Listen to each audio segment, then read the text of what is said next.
ฟี้ยง โอ้แหวนทองหาย เฟี้ยงเก็บไปมันสิเคิร์เฟี้ยงนี่นะผู้ใดนี่เอาสบายบ่ได้แหวนหายแหวนทองหายมันบ่น่าสิบ่เห็นนะมันก็ ใส่สิที่มันเหลียบ่มีเหลียมันหามันหน่อยพดเนาะแล้วใส่นิ้วมาอยู่มันเป็นแหวนทองมั้ยมันว่องหน่อยเนาะมันบ่น้อยมันเดี๋ยวมันยางเหยียบเราตี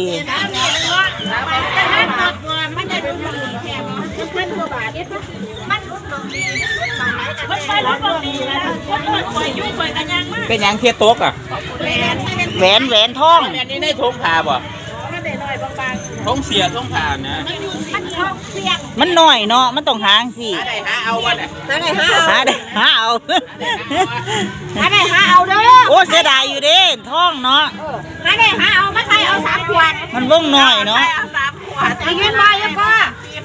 หาได้หาเอามาใส่เอา3ขวดมันใช่ค่ะลงมาอันนี้เด็กหน่อยได้หาลงมาแม่ได้มาของมาส่งไปมาส่งว่าไทย3ขวดก็ได้เขามาส่งสาเดี๋ยวค่ะ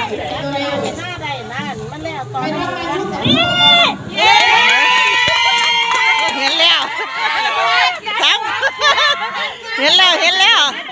มาเลยเอามาใช่ปะ โอ้เนี่ย โอ้นี่มึงมัน1,000 กว่าบาทแม่ก็โอ้ยมันจะบังวง